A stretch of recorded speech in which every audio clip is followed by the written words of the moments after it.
তোমার জান ভাইয়া কল দিচ্ছে। নিশ্চয়ই আমাকে কল করেছিল, আমাকে না পেয়ে তোমাকে কল করছে।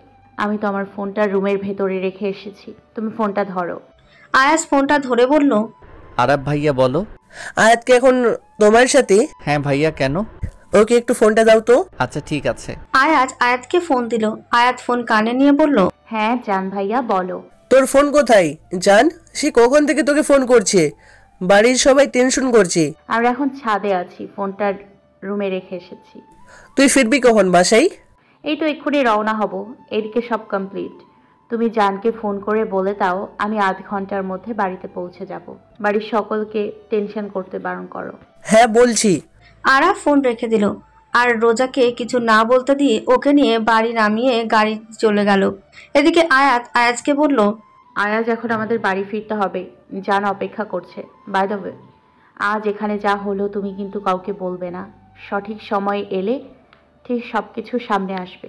ওকে মেরে যান, এখন চলো বাড়ি ফিরে যাই। চলো। আয়াত আর আয়াজ বাড়ির দিকে রওনা দিল। দেখতে দেখতে কেটে গেল 2 মাস।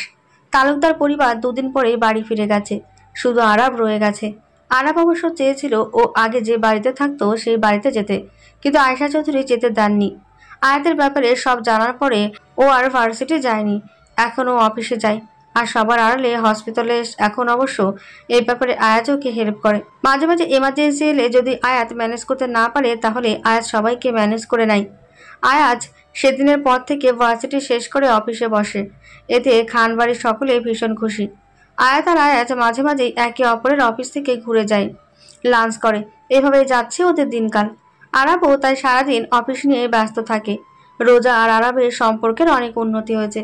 রোজা এখন আপনি থেকে তুমিতে চলে এসেছে, মাঝে মাঝে ওরা ঘুরতেও যায়। এতদিনে জাওয়াত খান কোনো কিছুই করেনি, এটা নিয়ে আয়াত একটু চিন্তিত।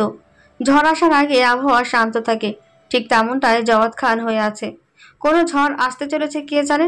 আয়াত ওর পরিবারকে নিয়ে চিন্তায় থাকে আজকাল। আজ আয়াতের জন্মদিন, কিন্তু ওরা জন্মদিন পালন করে না, এটা অবশ্য ধর্মীয় কারণেই। তবে ওরা সবাই প্ল্যান করেছে ঘুরতে যাবে, সাথে খানবাড়ি আর আহমেদ বাড়ির সকলেও। আয়াতরা আজ সবাই মিলে আরাব যে বাড়িতে থাকতো সে বাড়িতে যাবে, এটা অবশ্য আয়াতই বলেছে। ওরা সবাই সকাল সকাল ও বাড়িতে পৌঁছে গেছে। একটু বেলা হলেই ওরা প্ল্যান করলো ওরা ক্রিকেট খেলবে। বাড়িটার পেছনে অনেকখানি ফাঁকা জায়গা, সেখানে ওরা খেলার সিদ্ধান্ত নিল। ছেলেরা ভার্সেস মেয়েরা সবাই খেলায় অংশগ্রহণ করবে। আনাপ আর পাখি সহ। টসে মেয়েরা জিতে গেল, সকলে ব্যাট করতে নামলো। আখি চৌধুরী আর মোনা চৌধুরী। তা দেখে ছেলেরা রেদওয়ান চৌধুরীকে বল করতে বলল। রেদওয়ান চৌধুরী প্রথম বলে মোনা চৌধুরীকে আউট করে দিল। এটা দেখে ছেলেরা সবাই উল্লাসে ফেটে পড়ল। মোনা চৌধুরী মুখ ভেঙচে দিয়ে মাঠ ছেড়ে চলে গেল। তখন নামলো আয়েশা চৌধুরী। আয়েশা চৌধুরী আর আখি চৌধুরী ভালোই খেলছিলেন, কিন্তু দুজন 24 রান করে আউট হয়ে গেল। তখন রোজা আর আয়াত নামলো, তা দেখে আয়াজ বল করবে বলে জানালো। আয়াজ 2 হাত দিয়ে আয়াতকে ইশারা করলো যে আয়াতকে একেবারে আউট করে দেবে, কিন্তু আয়াত তাতে পানি ঢেলে 6 মারল। ওখানে আনাপ ছিল, ও বলল আনতে যাবে, তখনই পেছন থেকে ওকে কেউ ধরলো। আনাপ জান বলে চিৎকার করলো। আয়াত ব্যাট ফেলে দৌড় দিল, সাথে বাকি সবাই। আয়াত আনাপকে দেখতে পেল আনাপের মাথায় কেউ বন্দুক ধরে দাঁড়িয়ে আছে। আনাপের কাছে যাবে তখনই পেছন থেকে কতগুলো লোক এসে ওকে ধরে ফেললো। আর আনাপের মাথায় বন্দুক ঠাকানো লোকটা বলল, কেউ এক পায়ে গেলে এর মাথায় গুলি করে দেব। তা দেখে বাকি সকলে থেমে গেল। ওদের কেউ কিছু লোক ঘিরে ফেললো, সবার হাতেই বড় বড় বন্দুক ছিল। আর আবার আয়াতকে লোকটার সামনে বসানো হলো। লোকটার মুখে মাস্ক ছিল। লোকটা আনাপের মাথায় বন্দুক ঠেকিয়ে আছে। লোকটা মাস্ক খুলে ফেললো, তা দেখে আয়াত আর আরাব অবাক হয়ে গেল, কারণ ওদের সামনে কেউ না, কেলভিন দাঁড়িয়ে আছে। তা দেখে কেলভিন হেসে বলল, কি হলো মিস আয়াত, আমাকে দেখে অবাক হয়ে গেলে নাকি? তোমাকে দেখে মনে হচ্ছে আমাকে একদম আশা করোনি, তাই না? তুমি বাংলাও জানো? হ্যাঁ জানি, আমার বাবা তো বাঙালি, তাই বাংলাটাই ভালো করেই জানি। তুমি কি ভেবেছিলে তুমি আমাকে নিঃস্ব করে দেবে আর আমি তো তোমাকে শান্তিতে থাকতে দেবো? কখনোই না। জানকে ছেড়ে দে। ছাড়ার জন্য ধরেছি নাকি? সেদিন কি বলেছিলে তোর 2 ভাই নাকি তোর জান, তাই তুই তাদের জান বলে ডাকিস। আজ তোর সামনে তোর 2 জনকে শেষ করে ফেলবো, আর তুই কিছুই করতে পারবি না। এই জান ভাইয়ের জন্য তুই ডিল ক্যান্সেল করছিস, তাই না?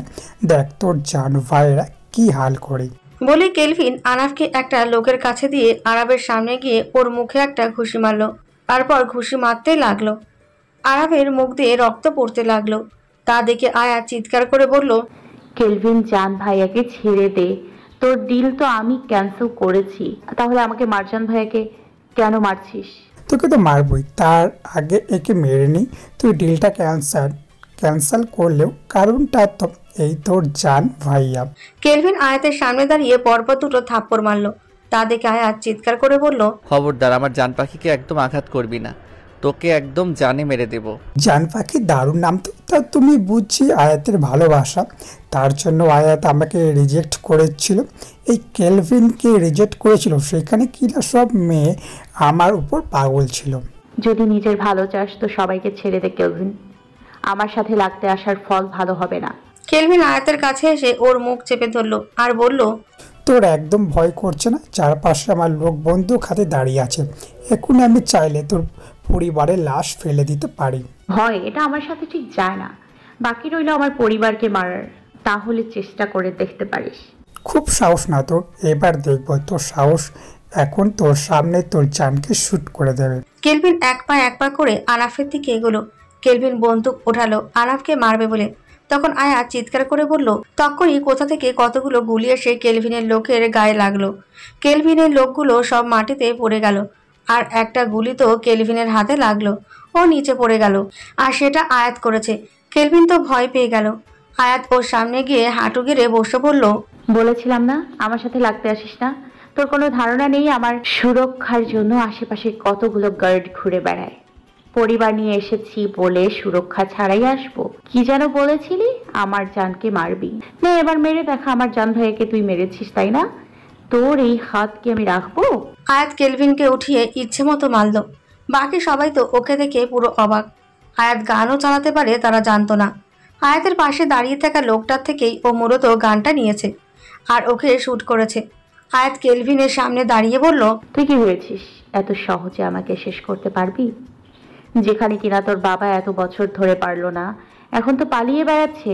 তুই কি ভেবেছিলিস তুই তোর পরিবারের থেকে আলাদা থাকিস বলে আমি তোকে চিনব না? জাওয়াত খানের সব নারী নক্ষত্র আমার জানা। আমি জানতাম তুই ঠিক বিডিতে আসবি। তোর বাবা তোকে সেকেন্ড অপশন রেখেছে। তুই তো আমাকে চিনিস না আগে থেকে, কিন্তু তোর বাবা তোকে বিডিতে এনেছে আমাকে শেষ করতে। কিন্তু এবার তোর কি হবে? তোর বাবা পালাতে পারলেও তুই পালাতে পারবি না, তোর সেই হাল নেই। সবাই তো আয়াতের কথাই অবাক হলো। এই কেলভিন জাওয়াত খানের ছেলে। তখন আসাদ খান বললেন, কি এটা জায়াত খানের ছেলে? কিন্তু ওর নাম তো জাহিদ ছিল। ফুপা, তোমরা ওকে চেনো না, কারণ আগে তোমরা বিদেশে থাকতে, আর তোমরা যখন দেশে আসলে তখন ওকে বিদেশে পাঠিয়ে দেওয়া হয়, আর বাইরের দেশে নাম পাল্টিয়ে কেলভিন রাখা হয়। এগুলো সব জাওয়াত খান করেছে। আয়াত ওর বডিগার্ড থেকে সবাইকে নিয়ে যেতে বলল। গার্ড সবাইকে নিয়ে গেল। আয়াত আনাফের কাছে গিয়ে ওকে জড়িয়ে ধরলো। তখনই একটা গুলি এসে লাগলো। আয়াত চিৎকার করে বলল, জান ভাইয়া। আয়াত আনাফকে জড়িয়ে ধরে সামনে তাকাতে দেখতে পেল কেউ আনাফের দিকে বন্দুক তাক করে আছে। তা থেকে আয়াত আনাফকে ছেড়ে জান ভাইয়া বলে আরাফের দিকে দৌড় দিল। সেই লোকটা গুলি ছুড়ল। ততক্ষণে আয়াত গিয়ে আরাফকে সরিয়ে দিল। গুলিটা গিয়ে একটা গাছে লাগলো। ওখানে আয়াতের গার্ড ছিল, তাদের মধ্যে একজন সেই লোকটাকে গুলি করলো। লোকটা ওখানেই মারা গেল। আয়াত আরাফকে জিজ্ঞেস করলো, জান ভাইয়া ঠিক আছো? আমার বোন থাকতে আমার আবার কি হবে? খুব ভয় পেয়ে গিয়েছিলাম। ডক্টর, এসি আবার ভয় পায়? একটু আগে কে যেন বলছিল আমার সাথে ভয়টা ঠিক যায় না। আরাফের কথা শুনে আয়াত ওর বুকে একটা কিল দিল। তা দেখে আরাফ হেসে উঠল। আয়াতও মুচকি হাসলো। তারপর বলল, খুব হয়েছে, এখন চলো তোমার মুখ ক্লিন করে মলম লাগিয়ে দিই, রক্ত পড়ছিল তো। হ্যাঁ চলো। বাকি সবাই শুধু দেখে যাচ্ছে, কারো মুখে কোনো কথা নেই। আয়াত সবাইকে বাড়ির ভেতরে যেতে বলল। সবাই ওর কথা মতো বাড়ির ভেতরে ঢুকলো। আয়াত ফার্স্ট এড বক্স নিয়ে আরাফের মুখটা ক্লিন করে মলম লাগিয়ে দিল। আকি চৌধুরী আরাফকে জড়িয়ে ধরে বসে আছে। আরাফও মায়ের কোলে চুপ করে আছে। আকি চৌধুরী খুব ভয় পেয়েছিলেন, কিন্তু কাউকে দেখাতে পারেনি, চুপ করে কেঁদে গেছে। ছেলেকে সাহি সালামতে কাছে পেতেই কোলে তুলে নিয়েছে। সবাই খুব উৎসাহ নিয়ে আয়াতের দিকে তাকিয়ে আছে। আয়াত বুঝতে পারলো সকলে চাহনি। তখন আদিয়ান চৌধুরী বললেন, আহি, এসবের মানে কি? এত গার্ড আর তুমি গান চালাতে পারো, এসব কি? তোমরা কখনো আজান গ্যাংয়ের নাম শুনেছো? হ্যাঁ শুনেছি, ওরা দেশের অনেক সিক্রেট কাজ করে, কিন্তু আনঅফিসিয়াল ভাবে। দেশের অনেক অফিসিয়াল কাজও ওরা সাহায্য করে। অনেক মাদক ব্যবসায়ী, নারী পাচারকারী, ড্রাগ পাচারকারীর দলকে ধরিয়ে দিয়েছে ওরা। তবে ওদের আজ পর্যন্ত কেউ দেখেনি। নারী পাচারকারী জেকে তো ওরাই ধরিয়ে দিয়েছিল, কিন্তু সেই জেকে তো আর সত্যি জেকে ছিল না। সত্যি জেকে তো জাওয়াত খান ছিল। কিন্তু তাদের সাথে তোর কি সম্পর্ক? সেই আজান গ্যাংয়ে আমরাই পরিচালনা করি। ফার্স্ট এতে আমি আয়াত, সেকেন্ড এ আরাফ মানে জান ভাইয়া, জেতে আমার এক বন্ধু জেইন, থার্ড এতে আমার আরেক বন্ধু আস্থা, আর এন এ নিবিড় ভাইয়া। আমরা এই 5 জন মিলে এই গ্যাংয়ে কাজ করি।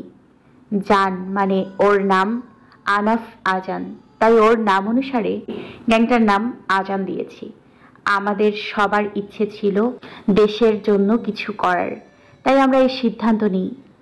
আমার বিডিতে আসার আরেকটা কারণ ছিল এই জেকে, যে কিনা দেশের শত্রু, আর ভার্সিটি ভর্তি হওয়ার এটাই কারণ ছিল, কারণ ভার্সিটি থেকে মেয়ে গায়েব হয়ে যাচ্ছিল। কিন্তু এসব আমি জাওয়াত খানকে বা তোমাদেরকে বলিনি, তোমরা টেনশন করবে দেখে। আর জাওয়াত খানও তাহলে আগে থেকে অ্যালার্ট হয়ে যেত। আয়াতের কথা শুনে সবাই অবাক চোখে ওর দিকে তাকিয়ে আছে। আয়াত ভাবছে একটা মানুষ এত কিছু একসাথে পারে কিভাবে। তখন আয়াত বলল, আহি, তুমি কিভাবে জানলে কেলভিন না মানে জাহিদ জাওয়াত খানের ছেলে? জাওয়াত খান যেমন অন্ধকার জগতে জেকে নামে পরিচিত, তেমনভাবে কেলভিনও কে কে নামে পরিচিত। কেলভিনও ড্রাগ ও নারী পাচার করে। বাংলাদেশ থেকে জাওয়াত খান সব কালো ধান্দার জিনিস কেলভিনের কাছে পাঠাতো, তারপর কেলভিন সেগুলো সেল করত। এভাবেই 2 বাপ বেটা বিজনেস করত। আমরা আমাদের গ্যাংয়ের মাধ্যমে আগেই জানতে পেরেছিলাম কেলভিনের সম্পর্কে, কিন্তু ওর বিরুদ্ধে কোনো প্রমাণ ছিল না। তাই আমরা জেকে কে ধরার প্ল্যান করছি। ওকে ধরতে পারলেই আমরা কে ধরতে পারবো, কারণ জেকে এর উপরে ছিল এই কে। আমি আগে থেকে জাওয়াত খানের ওপরে নজর রাখতাম। ওকে একদিন কেলভিনের সাথে দেখতে পাই, তখনই আমার সন্দেহ হয়। আমার লোক খবর দেয় ওরা বাপ বেটা, বাস তখনই বুঝতে পারি তাহলে জেকে এই জাওয়াত খান। কিন্তু বিড়িতে এসে কিছুতেই ওকে ধরতে পারছিলাম না। আমার প্রতিশোধ নেওয়া বাকি ছিল। তাই যখন জেকে ধরি তখনই জেকের মুখ দেখে বুঝতে পারি ও জেকে নয়। আমি তো জেকে মানে জাওয়াত খানকে ভালোভাবেই চিনি। আমি জানতাম উনি আমার এঙ্গেজমেন্টের দিন কিছু না কিছু করবেই, তাই আমি সেদিনই ওনাকে ধরার প্ল্যান করি। কিন্তু উনি পালিয়ে যায়। কেলভিনের সাথে ডিল ক্যান্সেল এই কারণেই করি, কারণ ওর কালো ধান্দা চলছিল না। কারণ জাওয়াত খান এখান থেকে না নারী না ড্রাগ পাঠাতে পারছিল না, সব পথ আমি বন্ধ করে দিয়েছিলাম। কেলভিন ওই ডিলটার মাধ্যমেই টিকে ছিল ওখানে। আমি ওকে কিভাবে দেশে আনবো বুঝতে পারছিলাম না, কিন্তু ও নিজেই আমার কাজ সহজ করে দেয়। ও জান ভাইয়ের সাথে খারাপ ব্যবহার করে, ব্যাস তাতে আমি সুযোগ বুঝে ডিল ক্যান্সেল করি। ওখানে ওর সব শেষ হয়ে যায়। সব শেষ হয়ে গেলে ও ওখানে টিকতে পারবে না, আর ও বিডিতে আসে আমাকে শেষ করতে। ও এখানে এসে নিশ্চয়ই জাওয়াত খানের দেখা করেছে, আর ওখান থেকে আমাদের ব্যাপারে জেনেছে নিশ্চয়ই, কারণ কেলভিন কখনো আমাদের চেহারা দেখেনি। তাহলে আমাদের চিনল কিভাবে? এখন তাহলে কেলভিনের সাথে কি করবে? কি আর করব, আমার লোক দিয়ে মেরে ফেলবো, নয়তো পুলিশে দিব। বাপরে, এত কিছু তুমি এত বুদ্ধি রাখো কিভাবে? বুদ্ধি না থাকলে এতদিনে পৃথিবী থেকে বিদায় নিতে হতো। আচ্ছা, যাই হোক, আমি তোমাদের আরেকটা সিক্রেট বলি। সরি আহি, তোমার কথা রাখতে পারলাম না। তা শুনে আয়াত বুঝতে পারলো আয়াত এখন কি বলবে। আয়াত আর বাধা দিল না, কারণ সবকিছু একদিন সামনে আসবেই, আজ নয়তো কাল। কিন্তু কি মনে করে আয়াত আবার বলল, থাক, আজ না আয়াজ, অন্য কোনো দিন।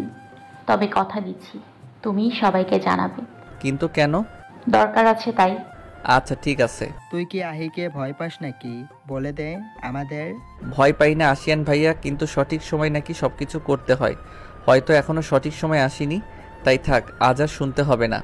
তখন আদিয়ান চৌধুরী মেয়ের কাছে গিয়ে জড়িয়ে ধরে বলল, আমার সকল অপূর্ণ কাজ তুমি পূরণ করছো। তুমি যে জীবনের ঝুঁকি নিয়ে কাজ করো তাতে আমার সমস্যা নেই। তোমাকে নিয়ে আমার গর্ব হচ্ছে। আমি চাইতাম দেশের জন্য কিছু করতে, কিন্তু করে উঠতে পারিনি। I am proud of you. ধন্যবাদ বাবা। আজ খুব ভয় পেয়ে গিয়েছিলাম, যদি আজ তোর আরাব আহানাবের কিছু হয়ে যেত তাহলে আমি কি করতাম। তোকে আর আরাবকে যখন মারছিল তখন আমার মনে হচ্ছিল কেউ ছুরি দিয়ে আমাকে কলিজায় আঘাত করছে। মা শান্ত হও, দেখো আমাদের কিছু হয়নি। জান ভাইয়ার একটু লেগেছে বটে,